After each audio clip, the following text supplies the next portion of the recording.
Ich nehme dich mit ins Berner Oberland. Wenn man von Grindelwald nach Meiringen will, muss man über den Bergpass die grosse Scheidegg. Die Alpen in diesem Gebiet sind bekannt für fruchtbar und schön. Eine davon hat Reicheleck geheissen. Es ist schon lang her, wo die Geschichte passiert ist, die ich dir jetzt erzähle. Die Geschichte aber könnte gerade so gut sich in der heutigen Zeit zugetragen haben. So los. Auf dieser Alp, der Reicheleck, hat ein Zehn gelebt mit seiner Frau. Sie hatten nicht viel, aber ihnen war es wohl auf dieser Alp und haben so viele von ihren Sorgen vergessen. Sie haben zu den Kühen von anderen Bauern geschaut.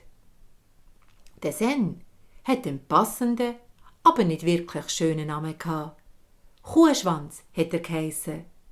Sein voller Name war Söppe Toni Kuhschwanz. Der Söppe Toni Kuhschwanz hat wieder mal ins Tal runter müssen und Besorgungen machen. Die unten angekommen, sind die Kinder angesprungen und haben ihm zugerufen: «Kuhschwanz, Kuhschwanz, Kuhschwanz!» und haben ihm sogar dabei die Zunge rausgestreckt. In der Beiz war es nicht wirklich besser. Hinter vorgehaltener Hand haben sie über ihn geredet. «Schau dort, der Kuhschwanz! Unser Kuhschwanz!» Sie haben ihn ausgelacht und sich lustig gemacht über ihn. An diesem Tag hat es ihn besonders verletzt. So fest, dass er direkt auf die Gemeinde gegangen ist. «Ich will sofort einen anderen Namen», sagte Söppe Toni ganz bestimmt zur Sekretärin am Empfang. «Der Name Kuhschwanz ist nur eine Plage.» Auf das aber ist der Gemeindepräsident gerade persönlich aus seinem Büro gekommen und direkt zum Söppe Toni gelaufen. «Kuhschwanz, was habe ich da gehört? Du willst deinen Namen ändern? Ja, das kannst du. Aber gell, das kostet etwas und nicht wenig. Hast du so viel Geld? Hä?» sagt der Gemeindepräsident ganz spöttisch. Der Söppe Toni hat den Kopf gehangen, hat sich abgedreht und ist traurig und enttäuscht wieder aus dem Gemeindehaus gelaufen. Auf die Alp zu seiner geliebten Frau. Dort angekommen, hat er ihr den ganzen Kummer erzählt. Und sie hat nicht getröstet. Was willst du jetzt auch? Lass die Leute reden. Wir haben es ja gut da oben. Was willst du jetzt da? Komm, hocken wir rein und trinken zusammen einen Schnaps. Das haben sie auch gemacht und zusammen ein bisschen berichtet. Am Abend sind sie todmüde ins Bett gegangen. In dieser Nacht aber hatte Söppe Toni einen gespässigen Traum gehabt. Er steht im Nebel und aus dem Nebel raus ruft einer: «Zu Thun auf der Brücke findest du dein Glück.» Am nächsten Morgen ist der Söppe Toni sofort zu seiner Frau gegangen und hat ihr von diesem Traum erzählt.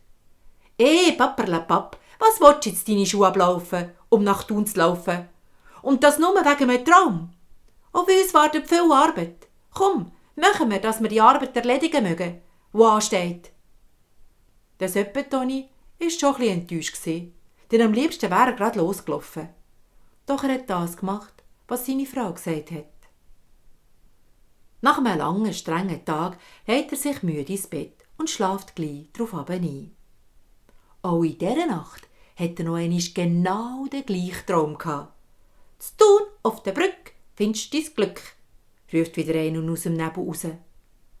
Ganz aufgeregt muss er seiner Frau als erst am Morgen von dem Traum erzählen, der dann gleich war wie der vor der Nacht. «Frau, das muss doch etwas bedeuten!» «Paperlepapp, Träume sind Schäume», heisst doch so schön. Ich glaube, es kommt ein Gewitter. Es kühlt schon. Wir haben, gar nicht mehr so viel Holz. Gehst gescheiter Holz hacken und vergiss den Traum. Der Söppe Toni war traurig und hat das gemacht, was seine Frau gesagt hat. Am Abend müde geht er ins Bett und schläft wieder gleich darauf ein. Ob's glaubst oder nicht, aber auch in dieser Nacht hat er noch einmal genau den gleichen Traum gehabt. Und das Mal hat die Stimme aus dem Nebel noch ein bisschen lauter gesagt: «Zu Thun auf der Brücke findest du dein Glück? Jetzt wollt i's wissen, hat der Söppetoni gedacht und schlich ganz leisig aus seinem Bett, gerade so, dass er seine Frau ja nicht weckt, und läuft auf der Zehenspitze raus in die Küche. Draussen in der Küche legt er seine Kleider an, nimmt ein Stück Brot und Käsesack und läuft Richtung Thun. Am Morgen früh, wo die Sonne langsam am Aufgehen ist, steht der Söppetoni stolz auf dieser Brücke. Jetzt bin ich aber gespannt, was für ein Glück auf mich wartet.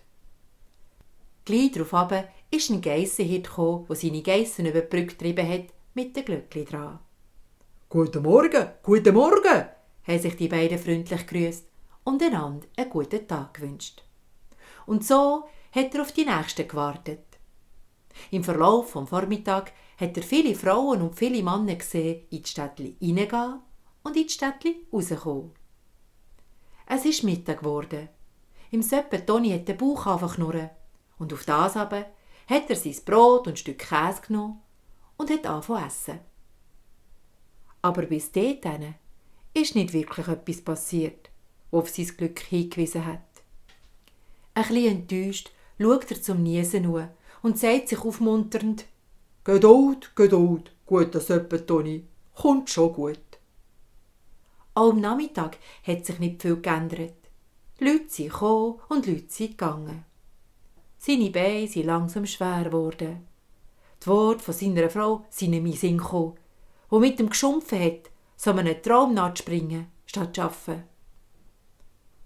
Langsam ist die Sonne untergegangen. In diesem Moment kommt wieder der Geissenhirt vom Morgen zurück mit seinen Tieren. Jetzt bist du immer noch da. Wartest du auf etwas?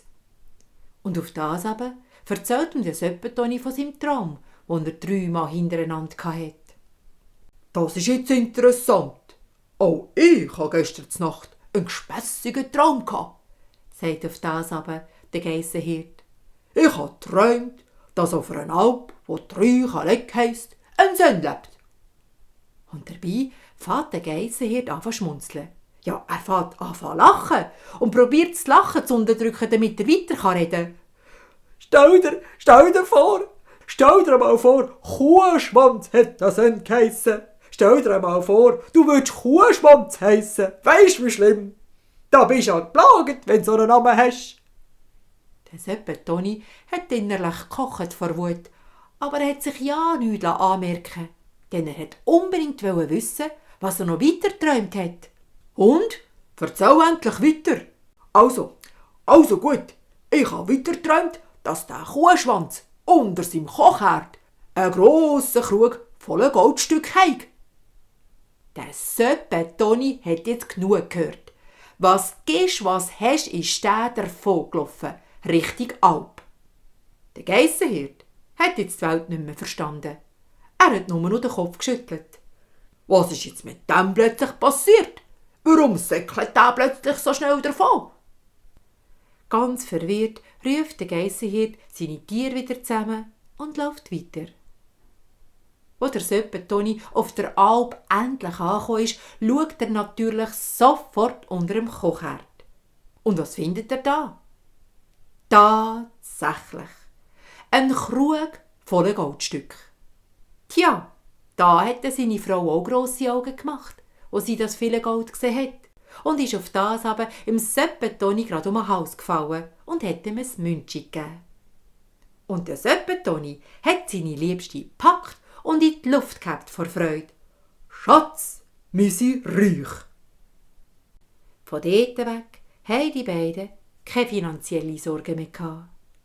Denn sonst haben sie es ja sowieso schon gut miteinander. Aber weisst, was der Söppetoni Kuhschwanz am nächsten Tag gemacht hat? Richtig, er ist seinen Namen ändern auf die Gemeinde. Von dort weg hat er Söppetoni Goldberg geheissen.